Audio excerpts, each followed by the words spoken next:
But anyways, man, what's good, YouTube, man? It's your boy, man, Jake Willie Silly, man, aka Mr. Take It Easy. For you end up like Beezy, cause you know Jay tote them glazies. But make sure I follow my Twitch, man. Subscribe to my second channel. Everything you know about your boy Jay is in the description down below. You feel me? But make sure y'all follow my college football 27 dynasty Discord. It is in the description down below. Like I said, we probably finna get filled up. You know what I'm saying? Some people gonna send their $20 later, but we're almost at 32, you know what I'm saying? But we're at 27 people in the dynasty right now, so make sure y'all join before it gets filled up. But they locked them inside. Cave exploring going wrong. I'm gonna put this in the true story playlist section, you feel me? So if you want to go watch that, it is in the playlist section over yonder. Is it about caves that gives you that pit in your stomach? Is it the darkness? I don't understand. Squeezes. I just don't get it. I don't understand the satisfaction. Like, I don't get, you know what I'm saying, why? Like, they just want to go cave exploring. Like, what's down there? Treasure. I don't care if it's treasure. I don't care if it's gold. I don't care what the F is down there, bro. And I know it's no treasure. I know it's no gold. I know it's not millions of dollars down there. You just doing this for no reason. You know what I'm saying? For no good reason. That's how easy it seems to get lost forever. In today's video, we're going to go over 3 stories that I think truly highlight all the reasons. You said nature, probably? To be terrifying. Go down there now. As always, viewer discretion is advised. You said nature? You said nature? I don't know. Go down there. Go down there if you want to say that. You want nature? You want nature? You want to see nature? Go down there now. See how good nature is. Gonna eat your butt up. 10 miles south of Bloomington, Indiana is the state's 4th longest cave, Sullivan Cave. With a total mapped length of almost 10 miles, the cave is owned and managed by the Karst Conservancy and is not an ordinary tourist cave despite its size. Groups wanting to explore it have to apply to enter and are recommended to be expert or advanced cavers because of its difficulty. Because of its size as well, the tunnels are not well lit and you have to have all of the proper equipment like lights and padding to explore safely. Sullivan Cave has been known about since at least the 1800s because of markings that have been found in a room known as Backbreaker. This is a room that is essentially just a narrow tunnel so low that you have to crawl through it. I ain't gonna lie, bro, it's raining crazy right now. But despite a few squeezes, this cave is actually massive. Is it out of theaters? Is it out of theaters? Is Obsession out of theaters? The largest room in the cave is known as the Colossus Room, and this massive chamber is 120 feet high and 200 feet long. In fact, in 1962, after a large area of the cave had already been mapped, another 2,000 feet of new passages were discovered in a single trip. Then 4 months later, a further 8,000 more feet were discovered, along with 8 large chambers. Unfortunately, over the years, vandalism became a problem, so in the 1990s, a large gate was put up at the cave entrance. From then on, any group wanting to enter the cave had to unlock a door on the way in, and then lock the door behind them to ensure no one else could enter. In 2017, 19-year-old Lucas joined the caving club at Indiana University because it was a fun way to meet new people. I told y'all Caucasians. I told y'all about him. Lucas. Yeah, I told you. Then in September, I told y'all they got to explore everything. I told y'all they got to explore everything. The ocean. You know what I mean? I need y'all to go watch that Ocean Gate documentary too. That Ocean Gate documentary where them white folks went down in the ocean. They never came back. I told you, they got to explore it. They got to do it. They just got to see about They got to explore every inch. Organized a visit to Sullivan Lucas, Cave, which, despite its difficulty, was good for beginners, provided they had an experienced guide. On the 17th, Lucas and 11 other members of the club, including one staff member, drove to the parking lot of the cave. Before they got out, Lucas took off his jacket and left in the car. Then he picked up his bag with his water and some snacks, and then they all headed for the entrance. They reached the gate at about 10:30 a.m., and then the staff member unlocked the gate, and all 12 of them entered the cave. The first thing they did was divide into 2 groups, and then they set off exploring for almost 3 hours in the expanse of tunnels and chambers. Hours? On the way back, as they got to the Backbreaker section, Lucas was not having a good time. So instead, he decided to just rush through it and catch up with the other group that was now in front of his group. As he quickly moved through the tunnels, he missed a narrow opening that led to the exit and accidentally headed into a different section. Upon realizing that he made a mistake, he decided to wait where he was so he wouldn't get lost further. Then, after waiting for about a half an hour, no one came to get him, and he couldn't hear anyone calling his name. Oh, man. So getting impatient, he searched around for a bit and found some arrow markings that seemed to point in the direction of the exit. He followed them and eventually saw a light off in the distance, which thankfully was the exit. But as he got closer, he didn't see anyone else. Then when he got right up to the gate, he realized the gate was locked. And not only was it locked, when he yelled out for the others, no one came to get him. Bro, I know you didn't lock my man's Lucas, bro. You know what I'm saying? I know you didn't lock my man Lucas in the cave, bro. Y'all, bro, they locked my man Lucas in the freaking cave. They locked my man Lucas in the cave. They did that junk on purpose, bro. They did that junk on purpose. What he didn't know is that they Ain't no way you didn't realize Lucas wasn't with y'all, bro. They locked this man in the cave, bro. already left, and they didn't even know he was missing. Yeah, they did. Now about 3 p.m. or so, Lucas wasn't all that worried. Someone had to realize he was gone, and as soon as they did, they would come get him. He quickly took inventory of his stuff, which was just 2 Cliff Bars, 2 empty water bottles, and his phone. Next, he checked his phone and saw that he had no reception, but he could hear some cars from a road nearby. Without any other options, Lucas just started yelling for help. But he would go on to call for help for 6 to 8 hours. And my boy Big Juicy, man, I appreciate it, man. You know what I'm saying? Much love to my boy Big Juicy, man. Hopefully you feeling better, my boy. Remember, man, remember. You know what I mean? Pain is temporary, but greatness lasts forever. And it got darker and darker. It finally dawned on him. Pain is temporary, my brother. Realized that he was missing. Remember that. This sent a twinge of panic running down his body. If they didn't know he was missing, how long would it be until someone was at the cave next? As the night went on, bats started to come through the cave entrance, and knowing that they could possibly carry rabies, I ain't gonna lie, y'all start looking at myself a little bit. I'm like, hey, I'm fine like a glass of wine. Cave to find some place to Did you sleep. miss me? Eventually, he was able to fall asleep, where he would spend a long, cold night. On the second day, Lucas went over to the entrance once again and waited desperately, hoping to see someone. By this point, he was starting to get very thirsty and very hungry. He had eaten his 2 Cliff Bars, and he had already been out of water since the day prior. Crazy. Tragically, to pass the time, he wrote goodbye letters to his family in case he wasn't found until it was too late. Then in the evening of the second day, his phone battery died as well. In the damp, cold cave, he walked around to stay warm, and as his thirst got worse, he resorted to licking the cave walls for any moisture he could find. Licking? Then finally, This mother licking? What? Worst, he resorted to licking the cave walls for any moisture he could find. Level licking? And finally, he went to sleep again for another brutal night. When he woke up on the third day, now over 48 hours into his ordeal, he was desperately thirsty and he could feel himself getting weaker by the second. Without having eaten in so long, it was also increasingly difficult to stay warm. He was getting so hungry that he even considered eating the crickets inside the cave. Hey. As the evening drew closer, Lucas curled up into the fetal position and waited silently. Then he thought he saw a light.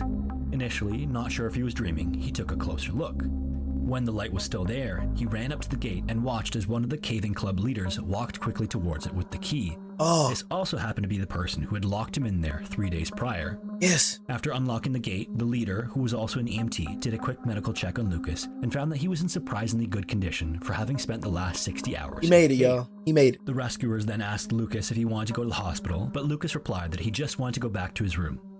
In a classy move, Lucas collected all of his garbage that he had with him. No, I'm saying I'm suing you, and I'm suing you. You know what I'm saying? And I'm not friends with none of y'all again. I ain't gonna lie to you. Oh my God, Jay, you gonna take it that far? You dang right I'm finna take it's life or death, bro. You gotta understand, they locked this man inside the cave for 3 hours. How did you not know I was with you? Did you do that on purpose? Like I said, I don't trust mother effers, bro. Start looking at you with the side eye. Mother effer, did you mean to lock me in that dang cave? You know what I'm saying? Did you try to kill me, mother effer? You know what I'm saying? Things start going to my dang mind. Mother effer tried to kill me. You tried to come back and see if I was dead. And I wasn't dead, I was alive.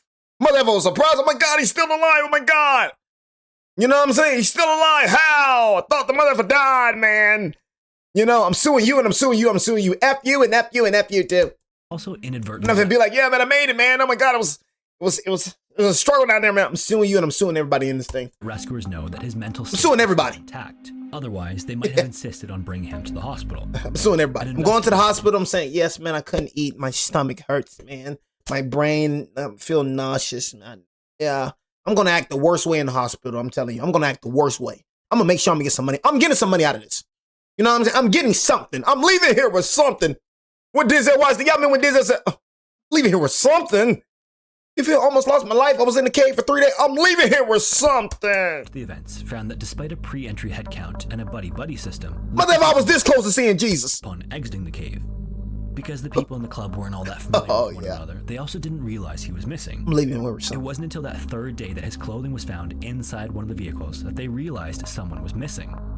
Lucas, again a class act, later stated that he actually felt bad for the person who had accidentally locked him in there. Oh my God. Y'all hear this motherfucker, Lucas? Lucas, you soft as freak, bro. Lucas, class act. Oh my God, you almost died in there. You understand you almost died? You was licking the moisture off the wall. That's how thirsty you were. That motherfucker was licking the wall. That's how thirsty you was. You was licking the walls. You was thinking about eating crickets. Whole time they at the crib eating filet mignon. You know what I'm saying? You dang near finna die. In the cave for 3 days, man. 3 days. Talk about a class act. But they in the AC. They eating filet mignon. They eating pizza. They laughing with their family. They cool, man. But you in the cave for 3 days licking moisture off the wall. Clearly, it had been an accident. Should I eat that cricket right now? That could have gone much worse. Should I eat that cricket? Motherfucker think about eating crickets. First explored in 1941 by expert caver Bob Leakey, the Mossdale Caverns are located in Yorkshire Dales National Park in England.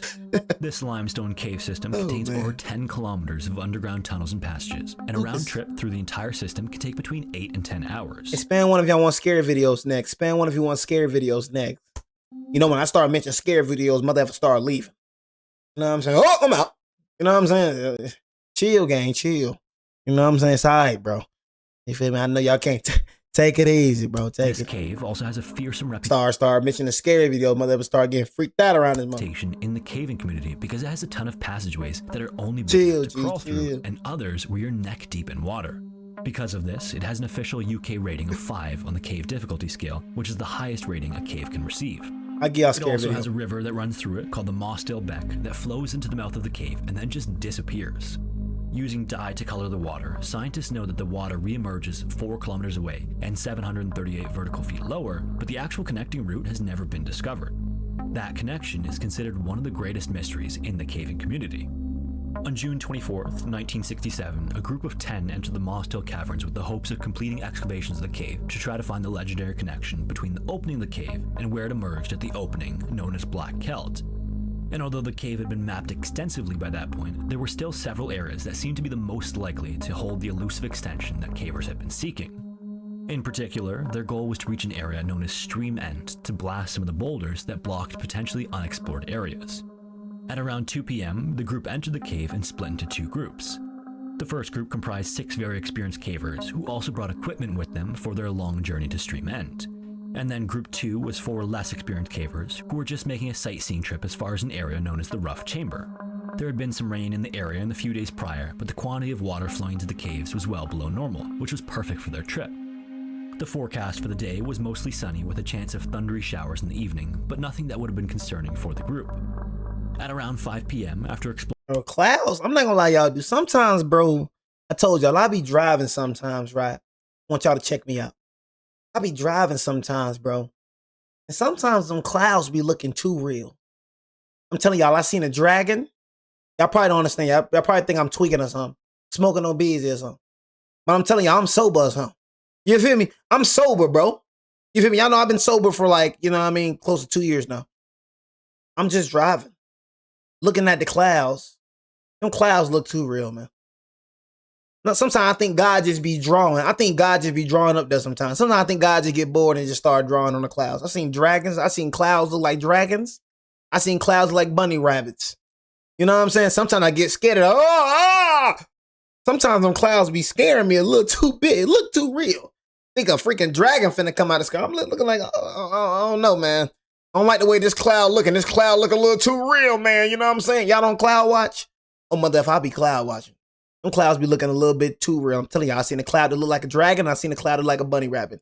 That motherfucker tweaking. That motherfucker off the dopey dough, man. That would have been concerning for the group. Cloud that looked like a dragon? What? At around 5 p.m., after exploring the rough chambers, the group of 4 returned back to the surface to an overcast sky and some light rain. They then left the cave and went back to the area they were staying to have some food and get changed. At around 7:30 p.m., one of those members returned to the entrance of the cave to find that despite the rain, the water levels were unchanged. With that reassurance, she once again returned back to the place they were staying for the night. Under the surface, the men passed through several easier sections before coming to their first real challenge, known as Far Marathon. Now, Now, based on all of the caving content I've covered, Farm Marathon seems like one of the most challenging sections mentally of any cave, because it's a tunnel that is 900 feet long and just 10 inches high by 2 feet wide. On top of having to crawl through the passage for a very long time in those claustrophobic conditions, the Mosto Caverns have water flowing through them at various speeds in the various sections of the cave. This passageway has water flowing through the bottom of it, so in addition to crawling along their stomachs, they would literally be pulling themselves through water the entire time. What? But these men were cavers, this is what they lived for, and it would bring them to their destination, so they crawled onward. Alright. Then crawl then, motherfucker, crawl then. Crawl. What they lived for, and it would bring them to their destination, so they crawled onward. I'm just saying, miss me with that experience stuff though, bro. Just miss me with that experience stuff, bro. Cavers, you got experience. You know how many motherfuckers I reacted to that had experience? And then you know how many motherfuckers, that I reacted to and they died and they had experience. They had a lot of experience. I did a video with a man. He had tons of experience when it came to skydiving. I'm talking about y'all close to 30 plus years when it comes to skydiving. You know what happened? Fell and hit that dang ground. Him and her died. Face first. Imagine falling from the sky and hitting the ground. You know how gruesome that is? It's 35 or 30 years plus of experience ain't matter that day. Because you know why? The parachute just ain't open, bro. You know what I'm saying? It don't matter about your experience sometimes, bro. You feel me? Just keeping it real with you. Sometimes, bro, things just happen. It's this thing called life. It just happens. And it's nothing that you or me or such and such can do about it. And it's no matter, it don't matter how much experience you got. That's the reality. About midway through Farm Marathon, the men would have heard a faint sound off in the distance.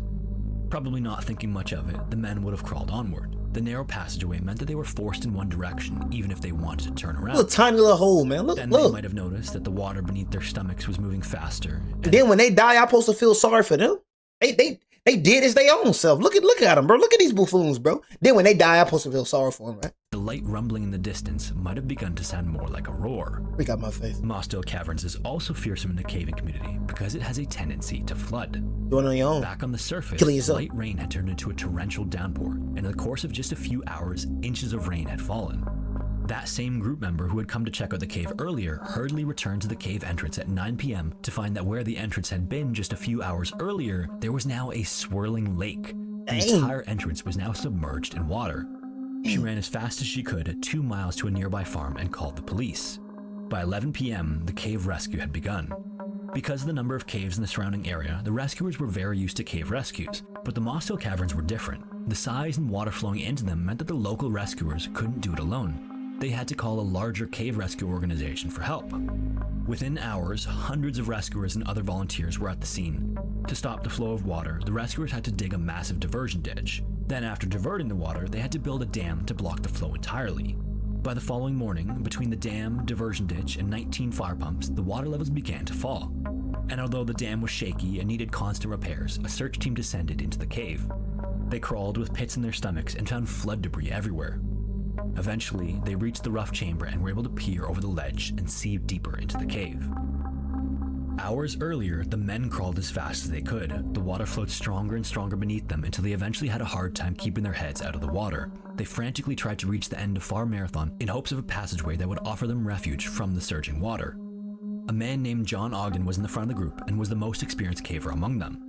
Recognizing the gravity of the situation and seeing no end of the tunnel in sight, he found a crack in the ceiling they were in and climbed up into it. But the crack was tiny, there was no room for anyone else, and as John wedged himself further into the crack, he likely would have known that all 5 of the cavers, his friends, were drowning just a few feet below him. And eventually, the crack he was in also filled with water, and John succumbed to the same fate as the others. Hours later in the rough chamber, as the rescuers looked deeper into the cave, they saw that the passageways were still entirely submerged in water. This was already the afternoon of June 25th, 24 hours since the 6 had entered the cave, and 12 hours since the rescue had been launched. Unfortunately, we'll never know exactly when the 6 died because no one is alive from the group to recount the events. However, it's likely that by the time the rescuers even entered the cave, the men had been dead for hours. Then at 5:40 p.m., the rescuers found 5 of the 6 men. All were deceased. That evening, exhausted rescuers decided that it was unlikely the 6th man had survived either and postponed the remaining search until the following day. Then on Monday, June 26th, more rain delayed rescue efforts once again. Then finally, on Tuesday, June 27th, John Ogden's body was discovered in a crack in Farm Marathon. Unfortunately, despite finding the bodies, officials deemed them to be too dangerous to attempt, and so the cave was sealed with them inside. 3 years later, friends and family managed to move the bodies to a new area of the cave, safe from floods, now named the Sanctuary. Today, the Mossdale Caverns disaster remains the worst in UK history. That was, you killed yourself, man. I'm never going to be I'm never going to make fun of somebody dying. That's just not in my nature to do that at all. You know what I'm saying? But it's like, my man, you didn't have to go in the cave. It's like, you're doing this yourself. You know what I mean? You're going down on your own. Nobody's forcing you. Nobody's putting a gun to your head. Say, yeah, mother effer, you better go down this cave. I put a buckshot in your head. You know what I'm saying? Ain't nobody forcing you to do this. You know, you're going down there on your own. So it's like, at the end of the day, it's like, I'm sorry that happened to you, but you had it coming, G. Had it coming. I can't really.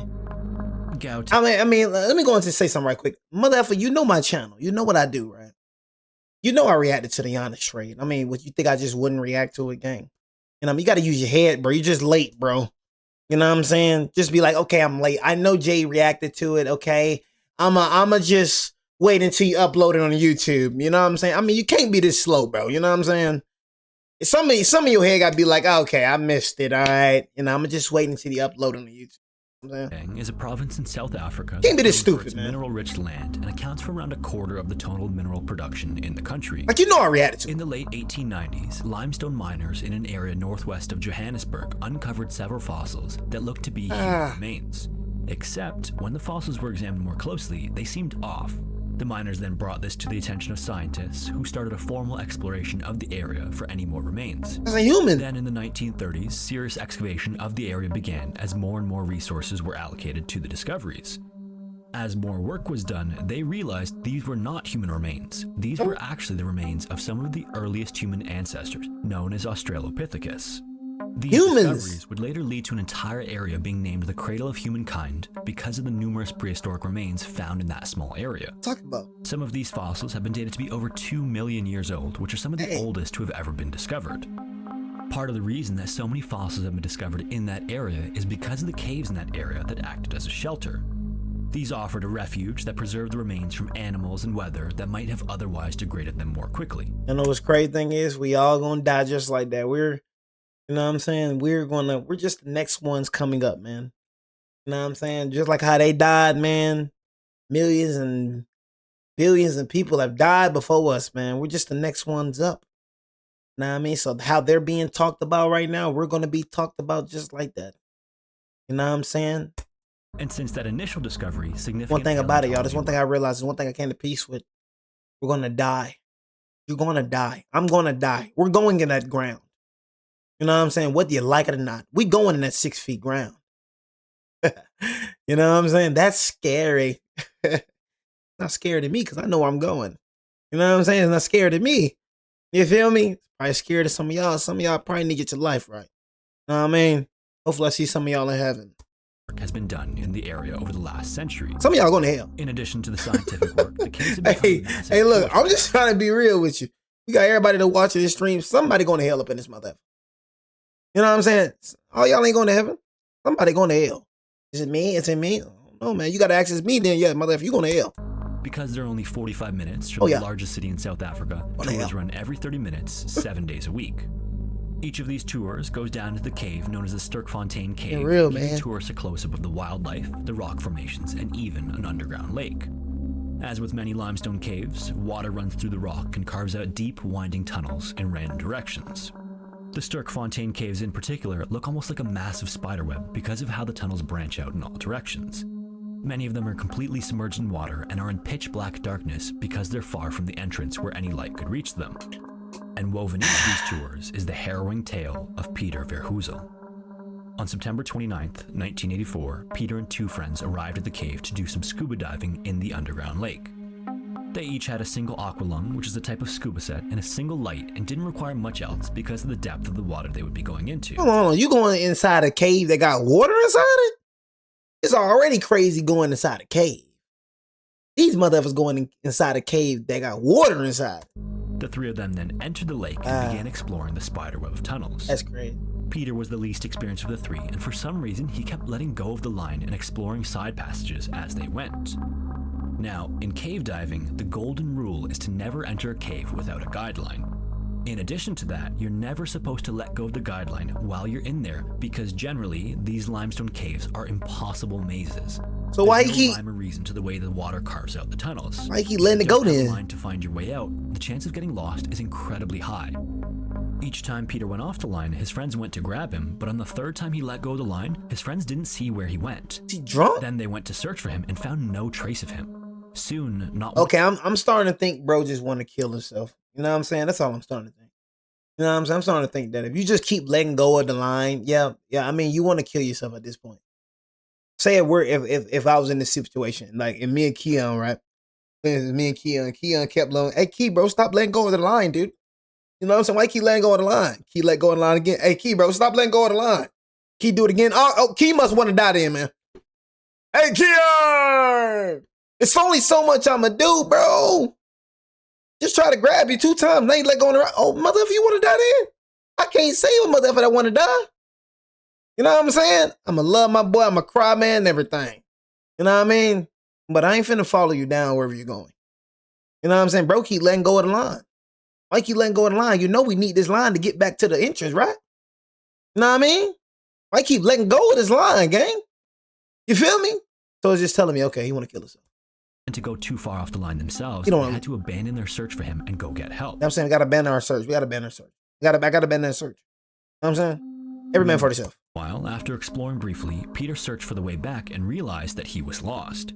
He frantically searched for the tunnel back to the line, but very quickly realized he had made a huge mistake. If he didn't find a way out, he would eventually run out of gas and then drown.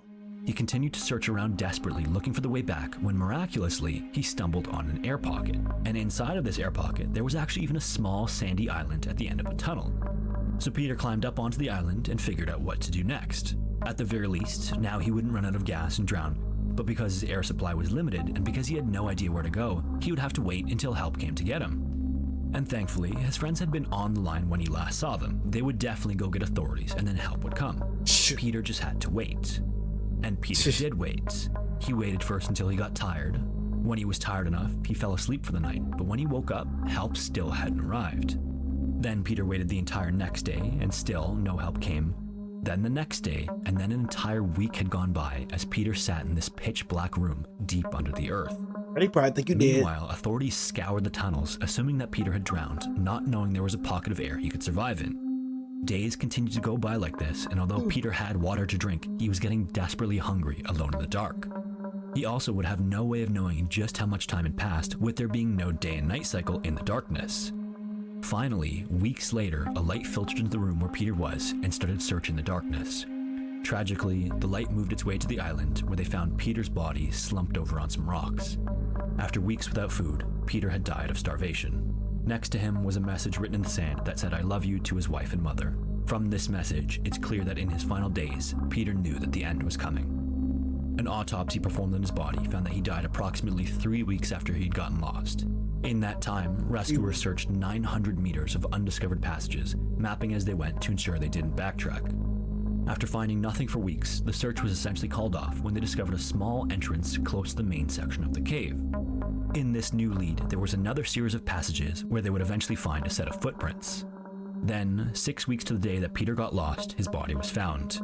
Even more tragically, search and rescue teams had passed within 100 feet of where he was on several occasions.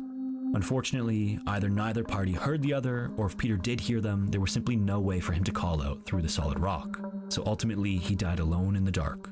To this day, he is the only person to have died in the Sterkfontein Caves. Hello everyone, my name is Sean, and welcome to Scary Interesting. If you're a longtime viewer of my channel, you may have recognized the middle story. Yeah, man, like I said, y'all, man, stop going cave exploring, man. That's all I got to tell y'all, man. You know what I'm saying? Stop going cave exploring. It is not a good idea. Stay on land, people. Stay on land. But I know y'all going to do what y'all want to do regardless, so it is what it is. But this is going to be my last video. I know a lot of y'all, man, you just started, man.